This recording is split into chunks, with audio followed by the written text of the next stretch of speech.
que tout est ok? Voilà. Alors, est-ce que tout est ok?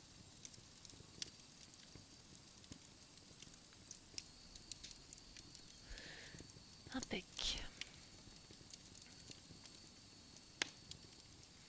Du coup, la semaine dernière, j'avais lu Boule de suif de Maupassant qui était assez longue, donc j'étais pas passée à autre chose. Là, aujourd'hui, je vais attaquer plusieurs nouvelles beaucoup plus petites. Déjà, j'ai pas fait l'annonce, donc ça marchera pas.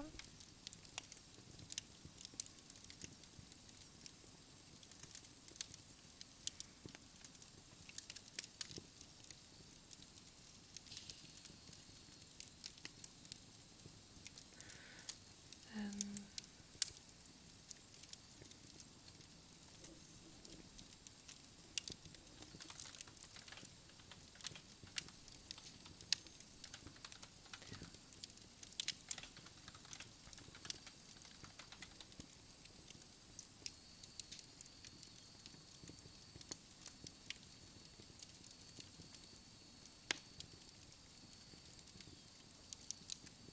ok.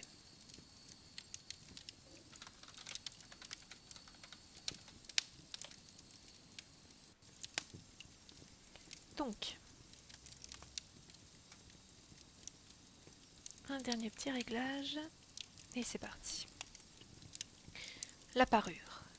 C'était une de ces jolies et charmantes filles, née comme par une erreur du destin dans une famille d'employés. Elle n'avait pas de dot, pas d'espérance, aucun moyen d'être connue, comprise, aimée, épousée par un homme riche et distingué. Et elle se laissa marier avec un petit commis du ministère de l'Instruction publique. Elle fut simple, ne pouvant être parée, mais malheureuse comme une déclassée. Car les femmes n'ont point de caste ni de race, leur beauté, leur grâce et leur charme leur servant de naissance et de famille. Leur finesse native, leur instinct d'élégance, leur souplesse d'esprit sont leur seule hiérarchie et font des feuilles du peuple les égales des plus grandes dames. Elle souffrait sans cesse, se sentant née pour toutes les délicatesses et tous les luxes. Elle souffrait de la pauvreté de son logement, de la misère des murs, de l'usure des sièges, de la laideur des étoffes. Toutes ces choses, dont une autre femme de sa caste ne se serait même pas aperçue, la torturaient et l'indignaient. La vue de la petite Bretonne qui faisait son humble ménage éveillait en elle des regrets désolés et des rêves éperdus. Elle songeait aux antichambres muettes, capitonnées avec des tentures orientales, éclairées par de hautes torchères de bronze, et aux deux grands valets en culottes courtes, qui dorment dans les larges fauteuils, assoupis par la chaleur lourde du calorifère. Elle songeait aux grands salons vêtus de soie ancienne, aux meubles fins, portant des bibelots inestimables, et aux petits salons coquets, parfumés, faits pour la causerie de 5 heures, avec les amis les plus intimes, les hommes connus et recherchés dont toutes les femmes envient et désirent l'attention. Quand elle s'asseyait pour dîner, devant la table ronde couverte d'une nappe de 3 jours, en face de son mari qui découvrait la soupière, en déclarant d'un air enchanté « Ah, le bon pot-au-feu, je ne sais rien de meilleur que cela !» Elle songeait aux dîners fins, aux argenteries reluisantes, aux tapisseries peuplant les murailles de personnages anciens et d'oiseaux étranges au milieu d'une forêt de féerie. Elle songeait aux plats exquis servis en des vaisselles merveilleuses, aux galanteries chuchotées et écoutées avec un sourire de sphinx, tout en mangeant la chair rose d'une truite ou des ailes de gelinotte. Elle n'avait pas de toilette, pas de bijoux, rien. Et elle n'aimait que cela. Elle se sentait faite pour cela. Elle eût tant désiré plaire, être enviée, être séduisante et recherchée. Elle avait une amie riche, une camarade de couvent qu'elle ne voulait plus aller voir, tant elle souffrait en revenant. Et elle pleurait pendant des jours entiers, de chagrin, de regret, de désespoir et de détresse. Or, un soir, son mari rentra, l'air glorieux, en tenant à la main une large enveloppe. « Tiens, dit-il, voici quelque chose pour toi. » Elle déchira vivement le papier et en tira une carte imprimée qui portait ces mots. Le ministre de l'Instruction publique et madame Georges Ramponneau prient monsieur et madame Loisel de leur faire l'honneur de venir passer la soirée à l'hôtel du ministère le lundi 18 janvier.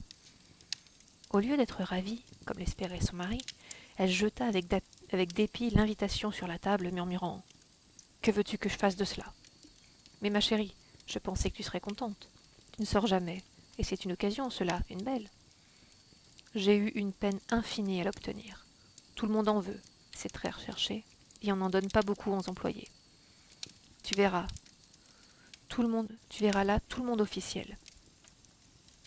Elle le regardait d'un œil irrité, et elle déclara avec impatience « Que veux-tu que je me mette sur le dos pour aller là ?» Il n'y avait pas songé. Il balbutia « Mais la robe avec laquelle tu vas au théâtre, elle me semble très bien à moi. » Il se tut, stupéfait, éperdu, en voyant que sa femme pleurait. 2 grosses larmes descendaient lentement des coins des yeux, vers les coins de la bouche. Il bégaya « Qu'as-tu ? Qu'as-tu » Mais, par un effort violent, elle avait dompté sa peine, et elle répondit d'une voix calme en essuyant ses joues humides. « Rien. Seulement je n'ai pas de toilette, et par conséquent je ne peux pas aller à la fête.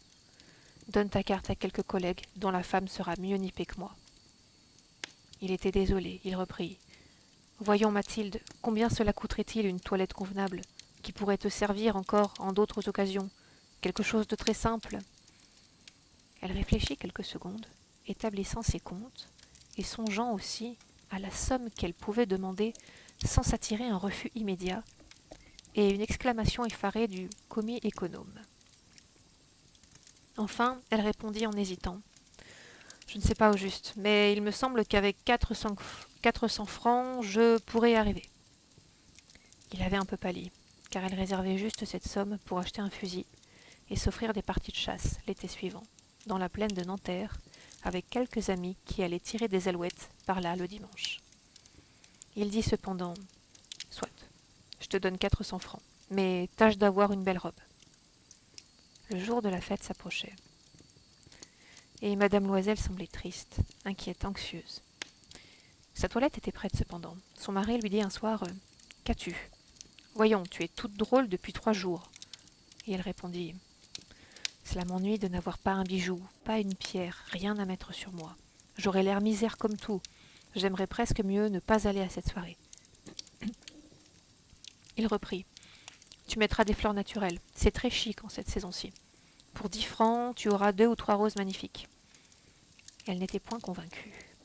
Non, il n'y a rien de plus humiliant que d'avoir l'air pauvre au milieu de femmes riches. Mais son mari s'écria « Que tu es bête.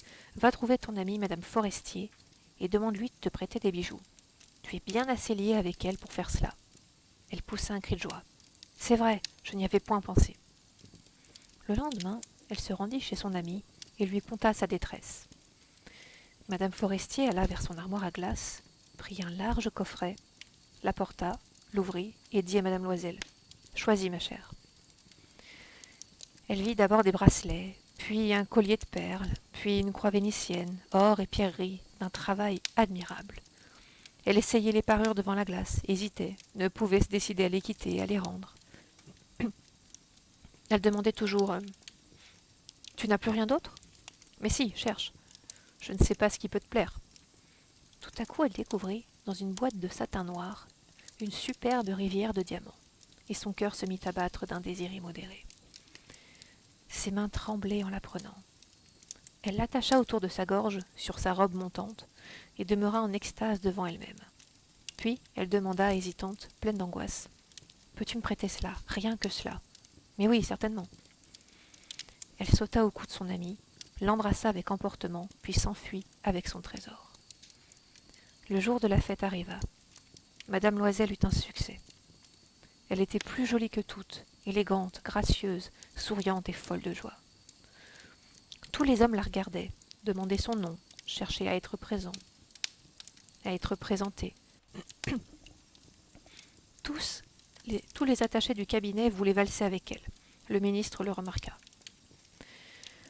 Elle dansait avec ivresse, avec emportement, grisée par le plaisir, ne pensant plus à rien, dans le triomphe de sa beauté, dans la gloire de son succès, dans une sorte de nuage de bonheur fait de tous ses hommages, de toutes ses admirations, de tous ses désirs éveillés, de cette victoire si complète et si douce au cœur des femmes. Elle partit vers 4 heures du matin. Son mari, depuis minuit, dormait dans un petit salon désert avec 3 autres messieurs dont les femmes s'amusaient beaucoup. Il lui jeta sur les épaules les vêtements qu'il avait apportés pour la sortie, modestes vêtements de la vie ordinaire, dont la pauvreté jurait avec l'élégance de la toilette du bal.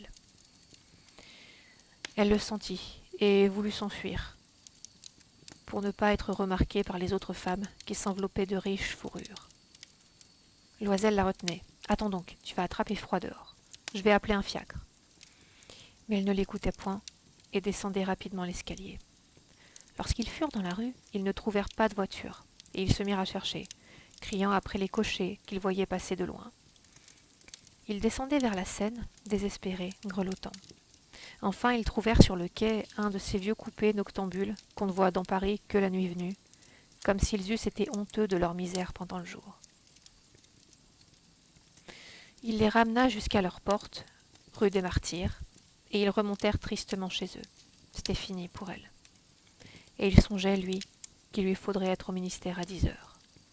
Elle ôta les vêtements dont elle s'était enveloppée les épaules, devant la glace, afin de se voir encore une fois dans sa gloire. Mais soudain elle poussa un cri. Elle n'avait plus sa rivière autour du cou. Son mari, à moitié dévêtu déjà, demanda « Qu'est-ce que tu as ?» Elle se tourna vers lui, affolée. « Je n'ai plus la rivière de Madame Forestier. » Il se dressa, éperdu. « Quoi ? Comment ? Ce n'est pas possible !» Et ils cherchèrent dans les plis de la robe, dans les plis du manteau, dans les poches, partout. Ils ne la trouvèrent point. Ils demandaient « Tu es sûr que tu l'avais encore en quittant le bal ?»« Oui, je l'ai touchée dans le vestibule du ministère. »« Mais si tu l'avais perdue dans la rue, nous l'aurions entendue tomber. Elle doit être dans le fiacre. »« Oui, c'est probable. Tu as le numéro ?»« Non. Et toi, tu ne l'as pas regardé ?»« Non. » Il se contemplait, atterré. Enfin, Loisel se rhabilla. « Je vais, dit-il, refaire tout le trajet que nous avons fait à pied, pour voir si je ne la retrouverai pas. » Et il sortit. Elle demeura en toilette de soirée, sans force pour se coucher, abattue sur une chaise, sans feu, sans pensée. Son mari rentra vers 7 heures. Il n'avait rien trouvé.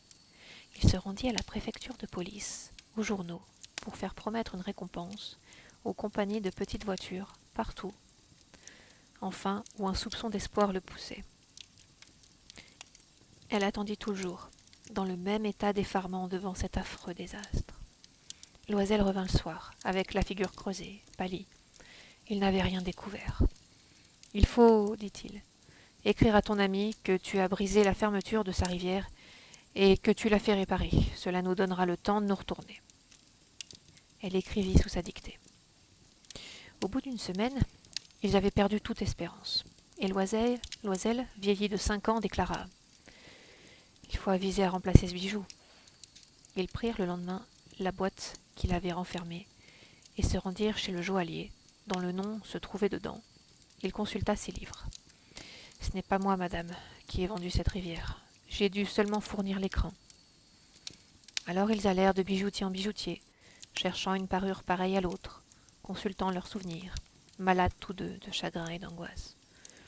Ils trouvèrent dans une boutique du Palais Royal un chapelet de diamants qui leur parut entièrement semblable à celui qu'ils cherchaient.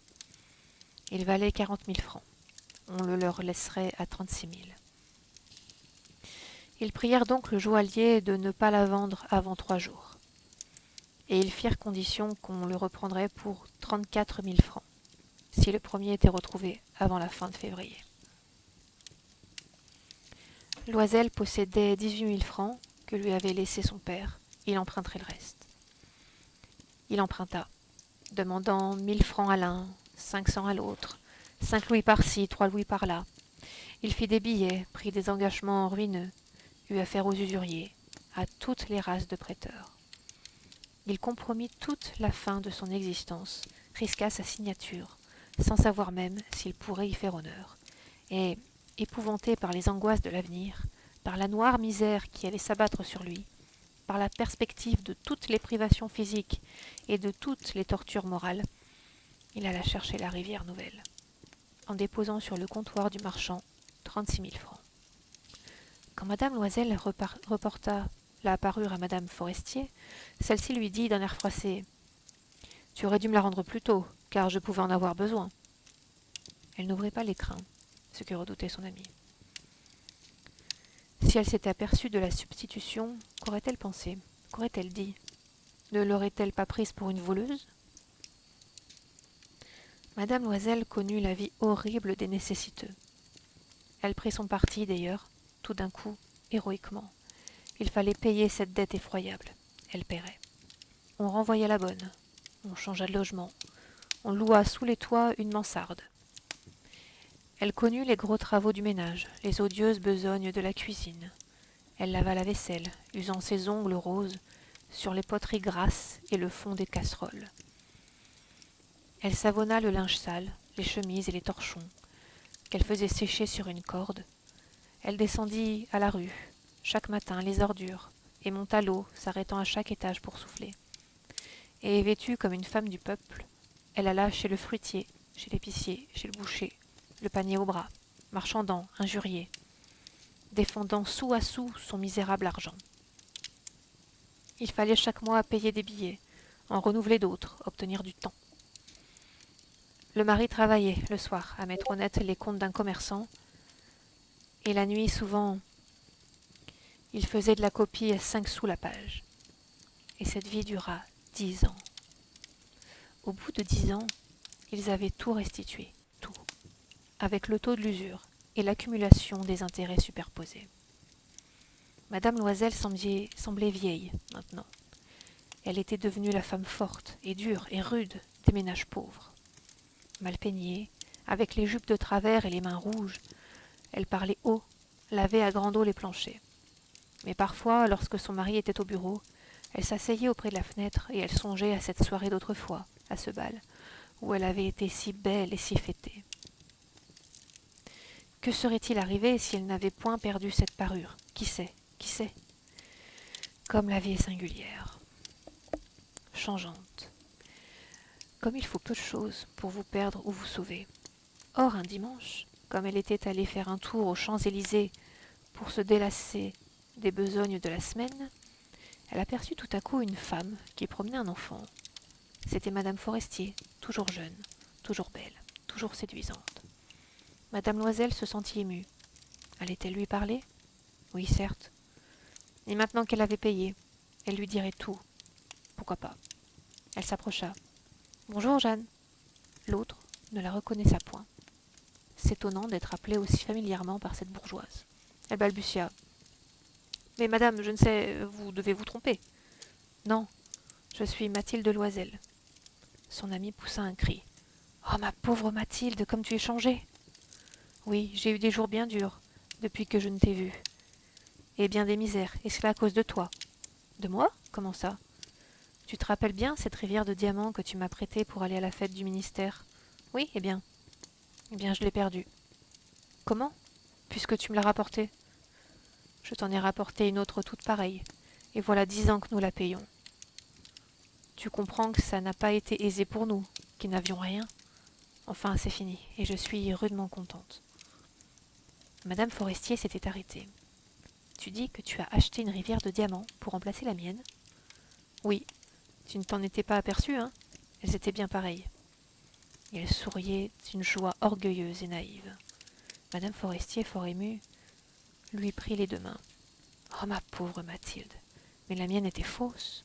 Elle valait au plus 500 francs. Voilà, fin de la première nouvelle. Je bois un coup.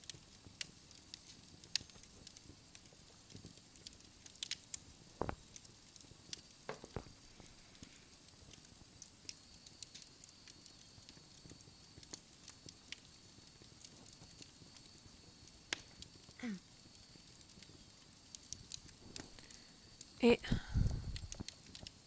qu'est-ce qu'il y a, Ray? Oui, c'est pas une histoire très joyeuse.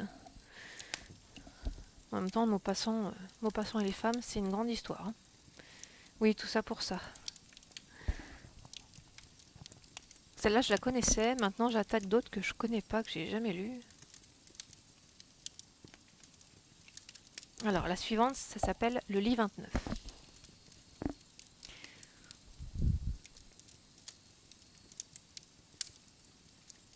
Si je te dis self-care, tu me dis quoi?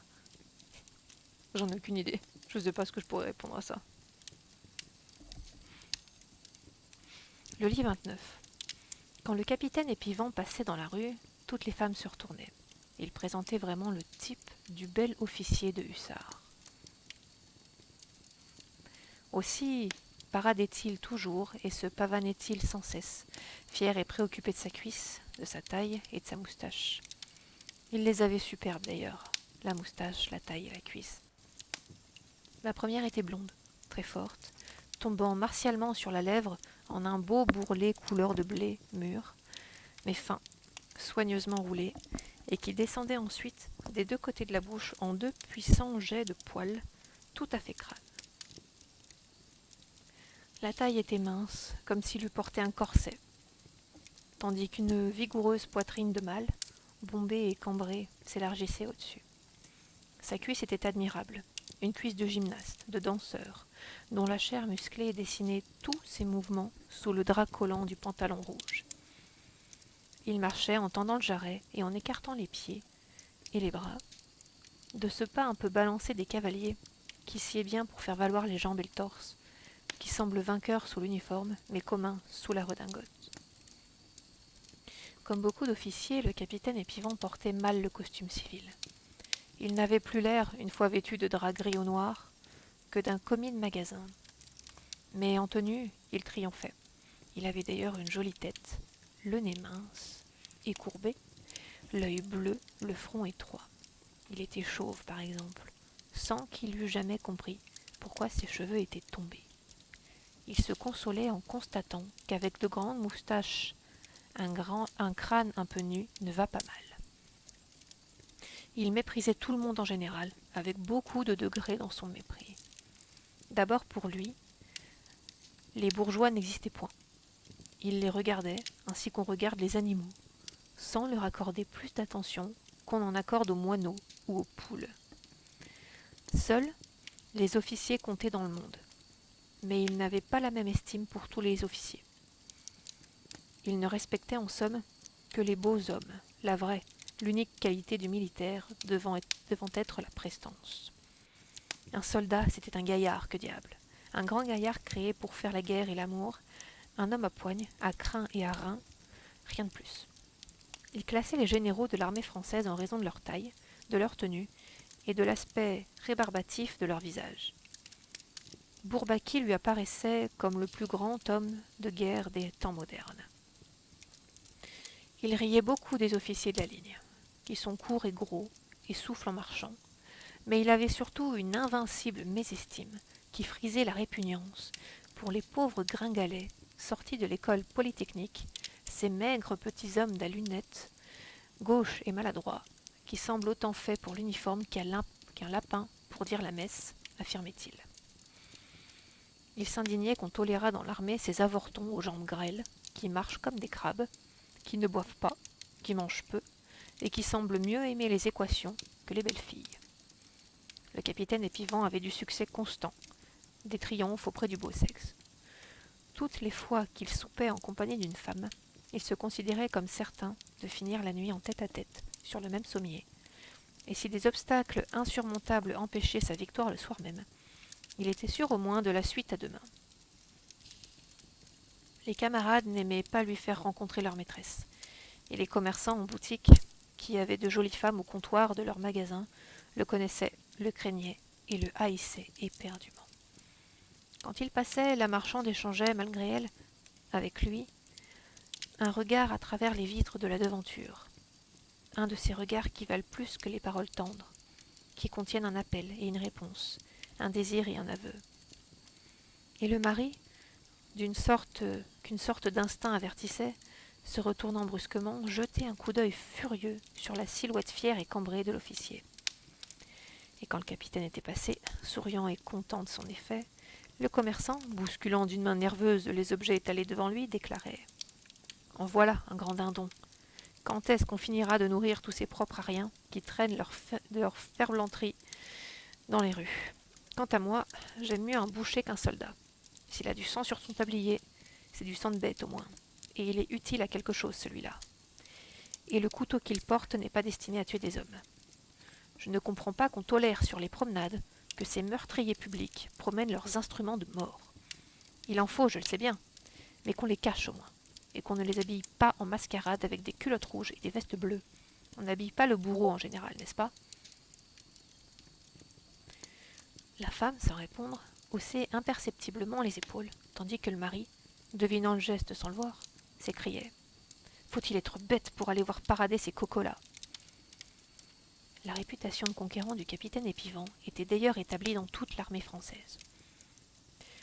Or, en 1868, son régiment, le 102e hussards, vint tenir garnison à Rouen. Il fut bientôt connu dans la ville. Il apparaissait tous les soirs, vers 5 heures, sur le cours Boieldieu, pour prendre l'absinthe au café de la Comédie, mais avant d'entrer dans l'établissement, il avait soin de faire un tour sur la promenade pour montrer sa jambe, sa taille et sa moustache. Les commerçants rouennais, qui se promenaient aussi, les mains derrière le dos, préoccupés des affaires et parlant de la hausse et de la baisse, lui jetaient cependant un regard et murmuraient « Bigre, voilà un bel homme !» Puis, quand ils le connurent, « Tiens, le capitaine Épivant, quel gaillard tout de même !» Les femmes à sa rencontre avaient un petit mouvement de tête tout à fait drôle, une sorte de frisson de pudeur, comme si elles s'étaient senties faibles ou dévêtues devant lui. Elles baissaient un peu la tête avec une ombre de sourire sur les lèvres, un désir d'être trouvée charmante et d'avoir un regard de lui, quand il se promenait avec un camarade. Le camarade ne manquait jamais de murmurer avec une jalousie envieuse, chaque fois qu'il revoyait le même manège. « Ce bougre d'Épivant, a-t-il de la chance ?»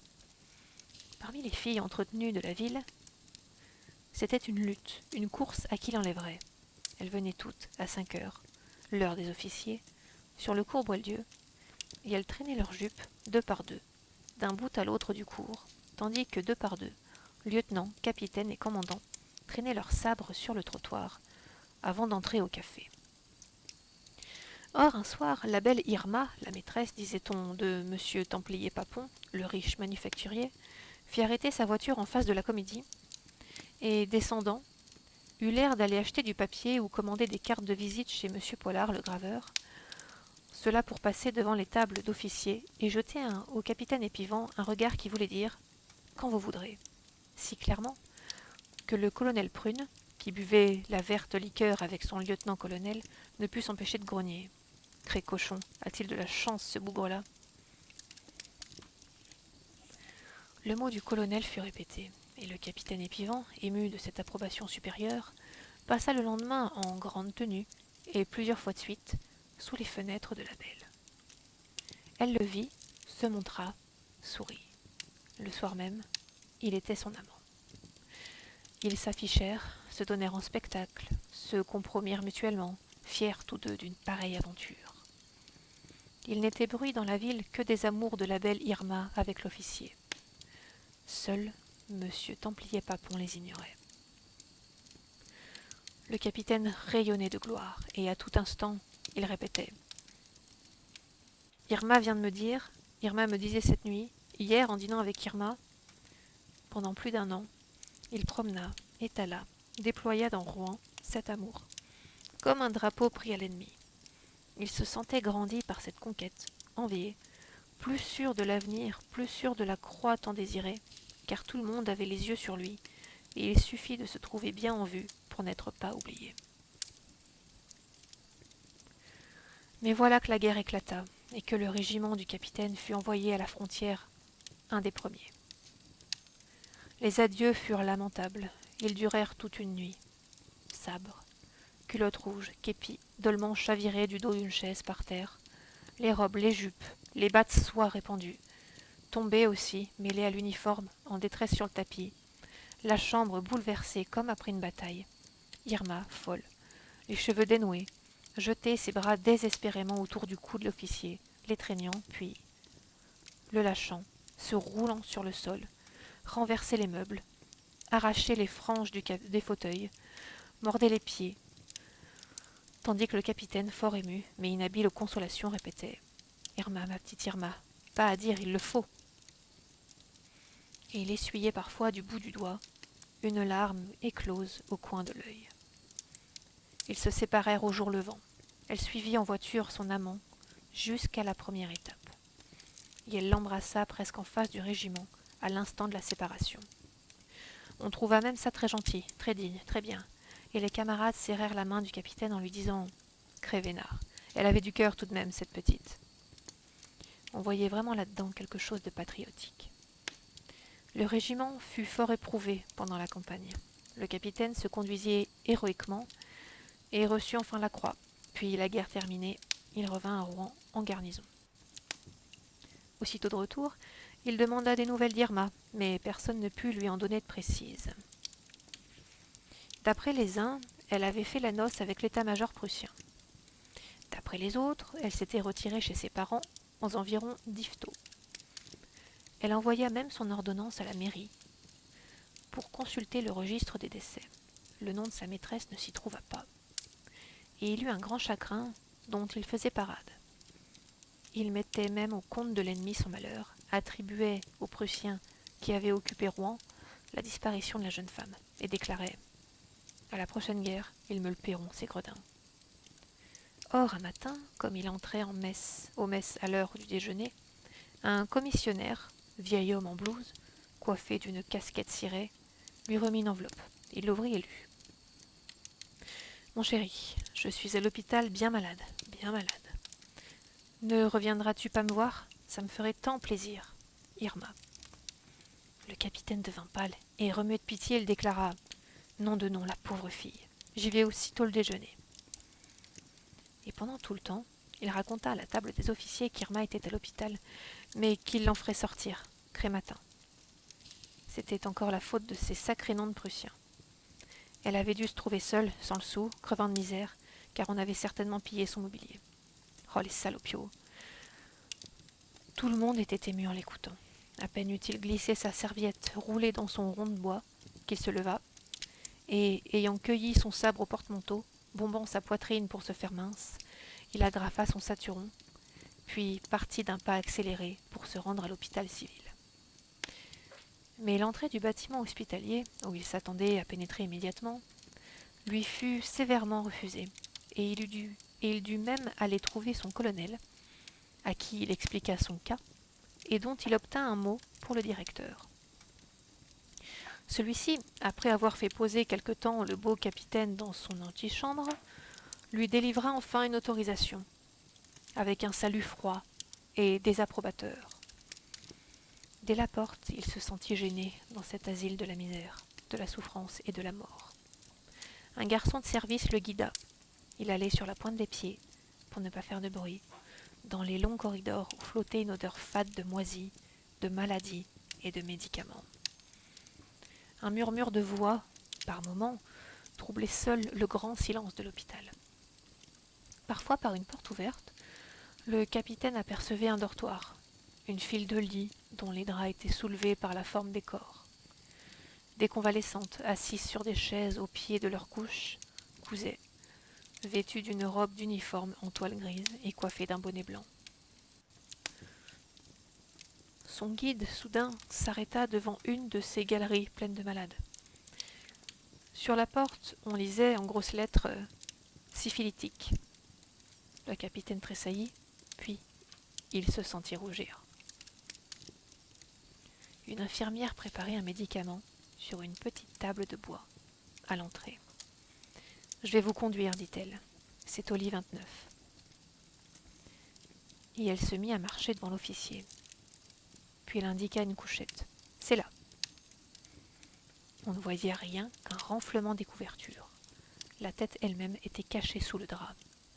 Partout, des figures se dressaient au-dessus des couches, des figures pâles, étonnées, qui regardaient l'uniforme, des figures de femmes, de jeunes femmes et de vieilles femmes, mais qui semblaient toutes laides, vulgaires, sous l'humble caraco réglementaire. Le capitaine, tout à fait troublé, qui soutenait son sabre d'une main et portait son képi de l'autre, murmura « Irma ?» Un grand mouvement se fit dans le lit, et le visage de sa maîtresse apparut, mais si changé, si fatigué, si maigre, qu'il ne la reconnaissait pas. Elle haletait, suffoquée par l'émotion, et elle prononça « Albert, Albert, c'est toi? Oh, c'est bien, c'est bien. » Et des larmes coulèrent de ses yeux. L'infirmière apportait une chaise. « Asseyez-vous, monsieur. » Il s'assit. Il regardait la face pâle, si misérable de cette fille qu'il avait quittée si belle et si fraîche. Il dit « Qu'est-ce que tu as eu ?» Elle répondit tout en pleurant « Tu as bien vu ? C'est écrit sur la porte. » Et elle cacha ses yeux sous le bord de ses draps. Il reprit éperdu, honteux. « Comment as-tu attrapé ça, ma pauvre fille ?» Elle murmura « C'est ces salauds de Prussiens. Ils m'ont prise presque de force et ils m'ont empoisonnée. » Il ne trouvait plus rien à ajouter. Il la regardait et tournait son képi sur ses genoux. Les autres malades le dévisageaient, et il croyait sentir une odeur de pourriture, une odeur de chair gâtée et d'infamie dans ce dortoir plein de filles, atteintes du mal ignoble et terrible. Elle murmurait « Je ne crois pas que j'en réchappe. Le médecin dit que c'est bien grave. » Puis, apercevant la croix sur la poitrine de l'officier, elle s'écria « Oh, tu es décorée, que je suis contente, que je suis contente. Oh, si je pouvais t'embrasser !» Un frisson de peur et de dégoût courut sur la peau du capitaine à la pensée de ce baiser. Il avait envie de s'en aller maintenant, d'être à l'air, de ne plus voir cette femme. Il restait cependant, ne sachant comment faire pour se lever, pour lui dire adieu. Il balbutia. « Tu ne t'es donc pas soigné ?» Une flamme passa dans les yeux d'Irma. « Non, j'ai voulu me venger, quand j'aurais dû en crever. Et je les ai empoisonnés aussi, tous, le plus que j'ai pu. Tant qu'ils ont été à Rouen, je ne me suis pas soigné. » Il déclara d'un ton gêné, où perçait un peu de gaieté. « Quant à ça, tu as bien fait. » Elle dit, s'animant les pommettes rouges. « Oh oui, il en mourra plus d'un par ma faute, va.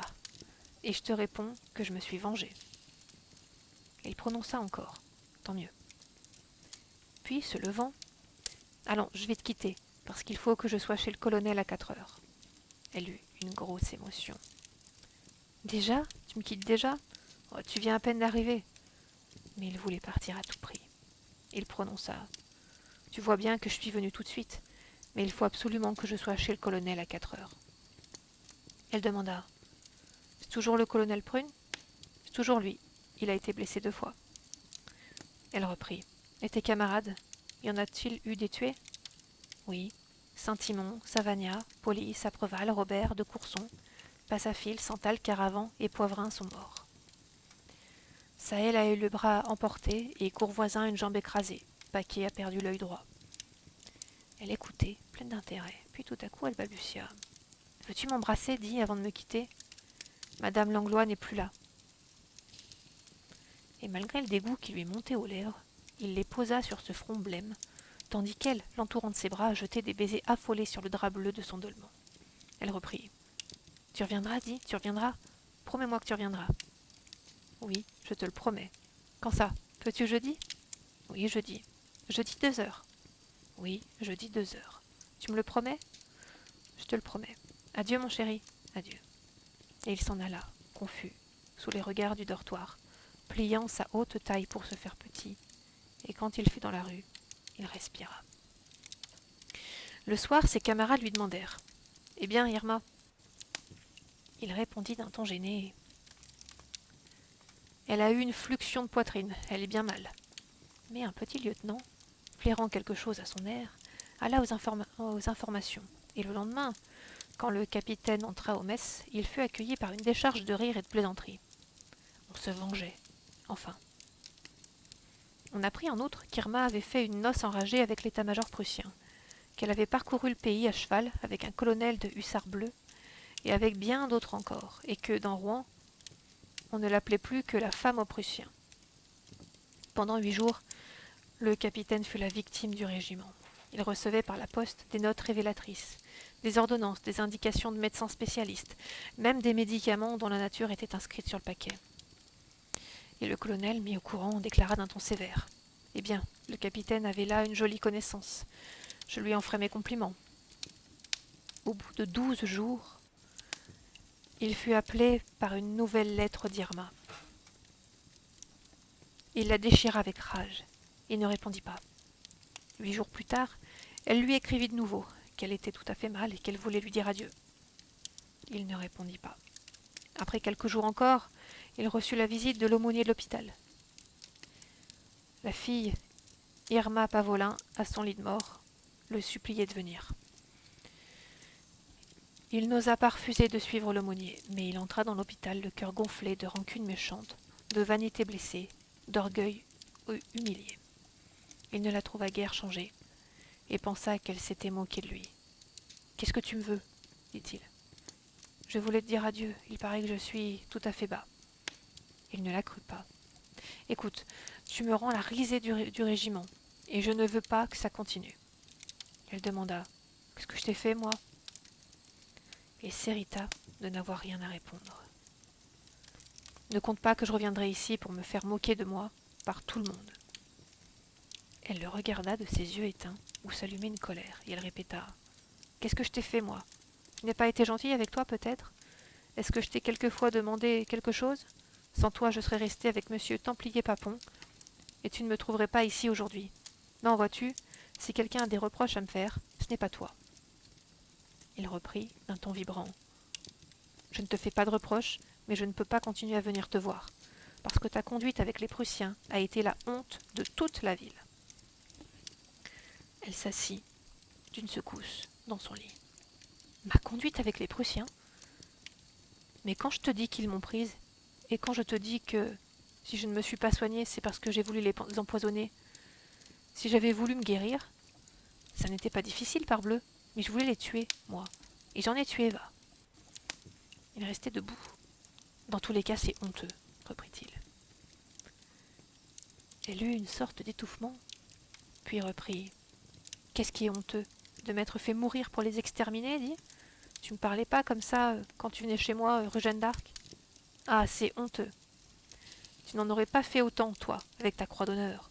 Je l'ai plus mérité que toi, vois-tu, plus que toi, et j'en ai tué plus que toi des Prussiens. » Il demeurait stupéfait devant elle, frémissant d'indignation. « Ah, tais-toi, tu sais, tais-toi, parce que ces choses-là, je ne permets pas qu'on y touche. » Mais elle ne l'écoutait guère.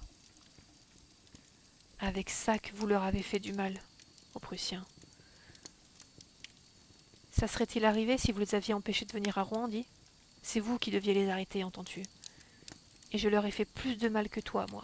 Oui, plus de mal, puisque je vais mourir, tandis que tu te balades, toi, et que tu fais le beau pour enjôler les femmes. » Sur chaque lit, une tête s'était dressée, et tous les yeux regardaient cet homme en uniforme qui bégayait. « Tais-toi, tu sais, tais-toi. » Mais elle ne se taisait pas, elle criait. « Ah oui, t'es un joli poseur, je te connais, va, je te connais.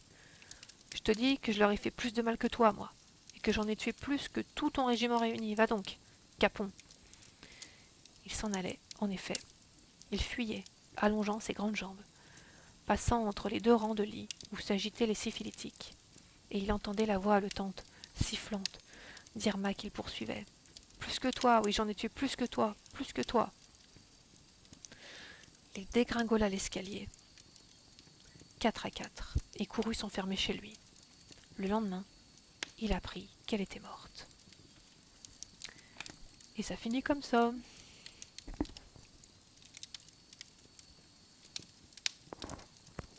Ray, c'est quoi le thème de la jam ?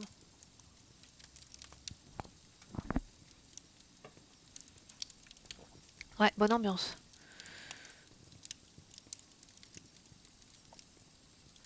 Self-care. Ah, c'est pour ça que tu me disais ça tout à l'heure.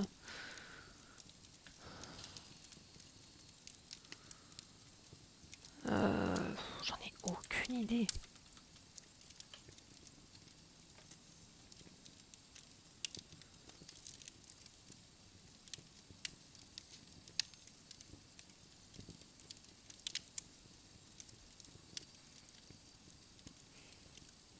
Self-care, j'en sais rien, moi, c'est s'occuper de soi, prendre soin de ça, prendre soin de soi, je sais pas.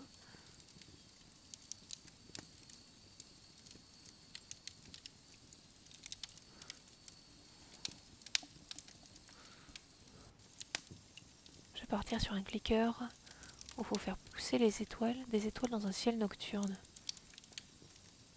Ouais. Car le ciel étoilé, ça me détend. Oui. Ouais, ouais.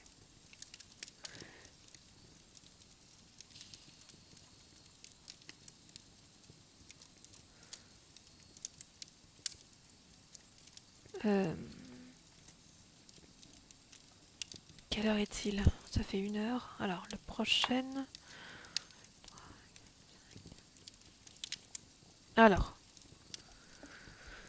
j'en lis une qui est courte, plus courte que celle qu'on vient de lire, a priori. Elle s'appelle Rose. Les deux jeunes femmes ont l'air ensevelies sous une couche de fleurs. Elles sont seules dans l'immense landau chargé de bouquets comme une corbeille géante.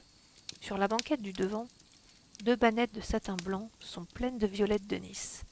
Et sur la peau d'ours qui couvre les genoux, un amoncellement de roses, de mimosas, de giroflées, de marguerites, de tubéreuses et de fleurs d'oranger, nouées avec des faveurs de soie, semblent écraser les 2 corps délicats, ne laissant sortir de ce lit éclatant et parfumé que les épaules, les bras et un peu des corsages dont l'un est bleu et l'autre lilas. Le fouet du cocher porte un fourreau d'anémone. Les traits des chevaux sont capitonnés avec des ravenelles. Les rayons des roues sont vêtus de réséda, et à la place des lanternes, 2 bouquets ronds, énormes, ont l'air des 2 yeux étranges de cette bête roulante et fleurie. Le landau parcourt au grand trot la route. La rue d'Antibes, précédée, suivie, accompagnée par une foule d'autres voitures enguirlandées, pleines de femmes disparues sous un flot de violettes, car c'est la fête des fleurs à Cannes.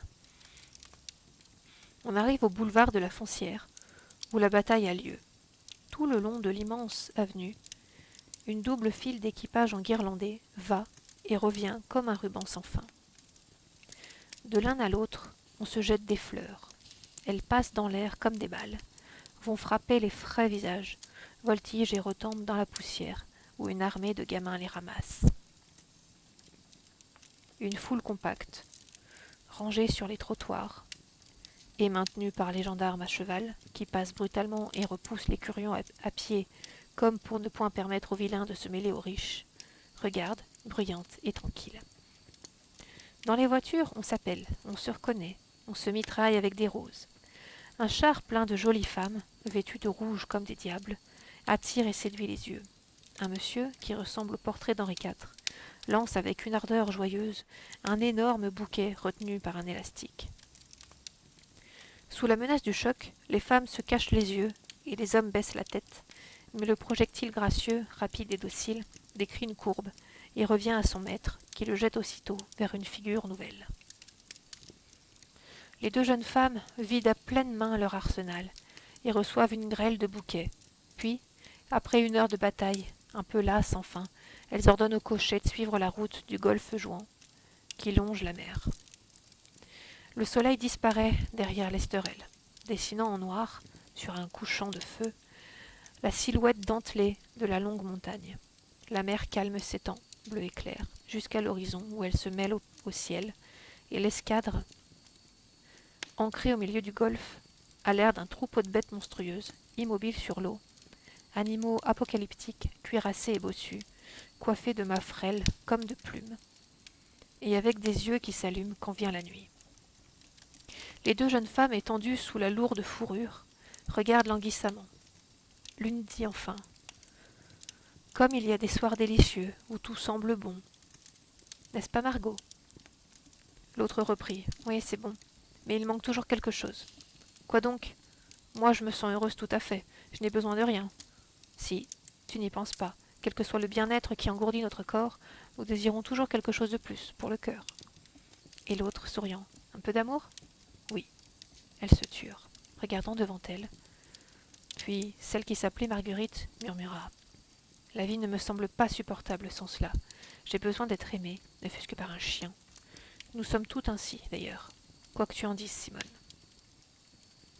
Mais non, ma chère. J'aime mieux n'être pas aimée du tout que de l'être par n'importe qui. Crois-tu que cela me serait agréable, par exemple, d'être aimée par...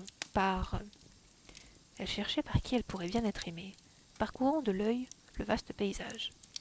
Ses yeux, après avoir fait le tour de l'horizon, tombèrent sur les 2 boutons de métal qui luisaient dans le dos du cocher, et elle reprit en riant. « Par mon cocher !» Madame Margot sourit à peine et prononça à voix basse. « Je t'assure que c'est très amusant d'être aimé par un domestique. Cela m'est arrivé 2 ou 3 fois. Il roule des yeux si drôles que c'est à mourir de rire. Naturellement, on se montre d'autant plus sévère qu'ils sont plus amoureux. Puis, on les met à la porte, un jour, sous le premier prétexte venu, parce qu'on deviendrait ridicule si quelqu'un s'en apercevait. Madame Simone écoutait, le regard fixe devant elle, puis elle déclara: Non, décidément, le cœur de mon valet de pied ne me paraîtrait pas suffisant. Raconte-moi donc comment tu t'apercevais qu'il t'aimait.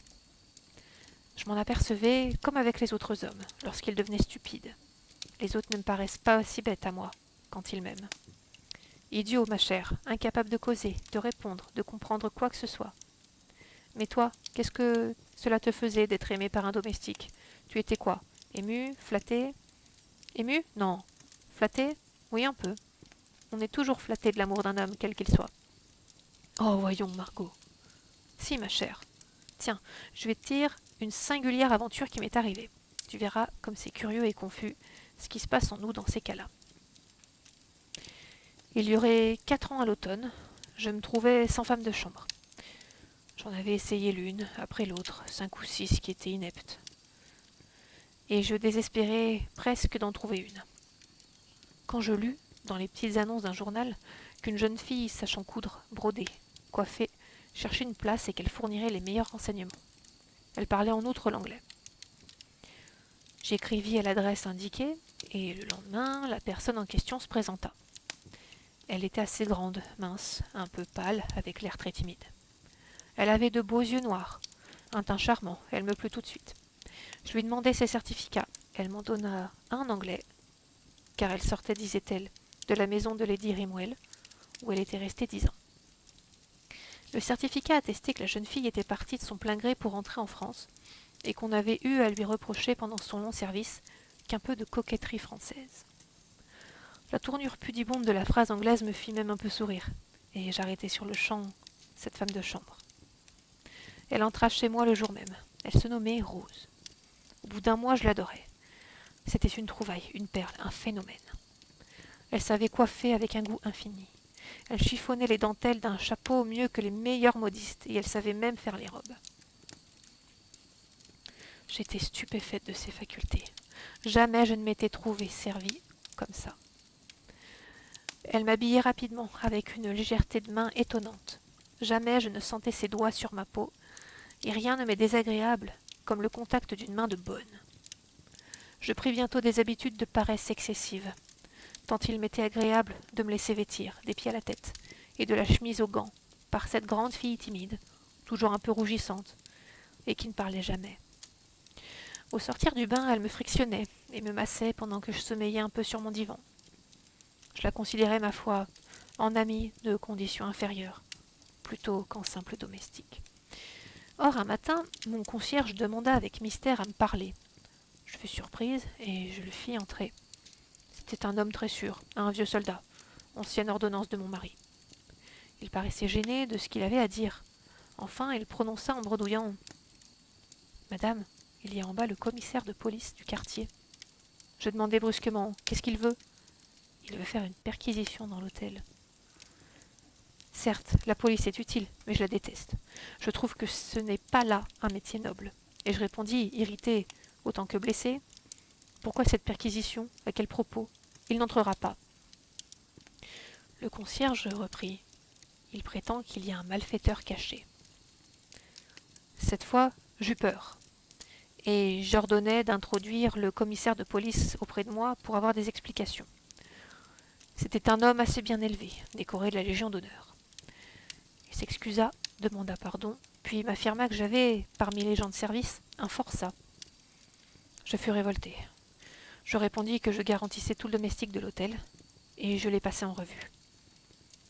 Le concierge Pierre Courtin, ancien soldat. Ce n'est pas lui. Le cocher François Pingot, un paysan champenois, fils d'un fermier de mon père. Ce n'est pas lui.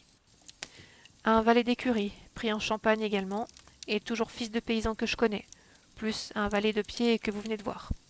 Ce n'est pas lui. Alors, monsieur, vous voyez bien que vous vous trompez. Pardon, madame, je suis sûre de ne pas me tromper. Comme il s'agit d'un criminel redoutable, voulez-vous avoir la gracieuseté de faire comparaître ici, devant moi, et devant vous et moi, tout votre monde? Je résistai d'abord, puis je cédai, et je fis monter tous mes gens, hommes et femmes. Le commissaire de police les examina d'un seul coup d'œil, et puis déclara: Ce n'est pas tout. Pardon, monsieur, il n'y a plus que ma femme de chambre. Une jeune fille que vous ne pouvez confondre avec un forçat.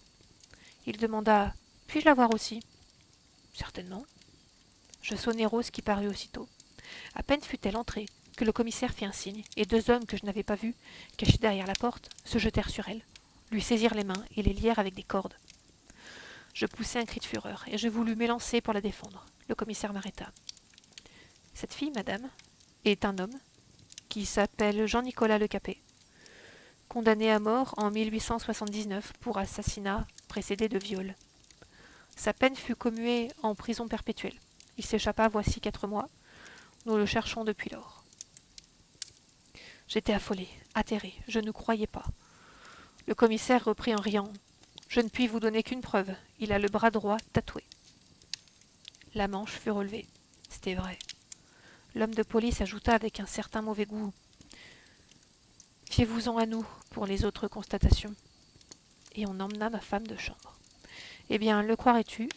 Ce qui dominait en moi, ce n'était pas la colère d'avoir été jouée ainsi, trompée et ridiculisée. Ce n'était pas la honte d'avoir été ainsi habillée, déshabillée, maniée et touchée par cet homme, mais une humiliation profonde. Une humiliation de femme, comprends-tu? Non, pas très bien. Voyons, réfléchis. Il avait été condamné pour viol, ce garçon. Eh bien, je pensais à celle qu'il avait violée, et ça m'humiliait. Voilà, comprends-tu maintenant? Et madame Simone ne répondit pas. Elle regardait droit devant elle, d'un œil fixe et singulier, les deux boutons luisants de la livrée, avec ce sourire de sphinx qu'ont parfois les femmes. Voilà. C'est gai, hein? C'est Maupassant.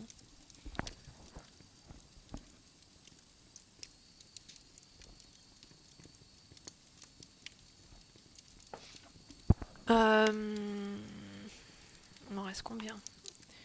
Je regarde le nombre de pages.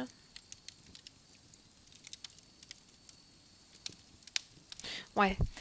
Alors, je vais m'arrêter là pour ce soir et puis je reprendrai Maupassant la semaine prochaine. Merci Ray d'avoir été là, d'avoir suivi. J'espère que ça ira pour ta jam. Et puis bah bonne soirée, à la prochaine. Allez, bye.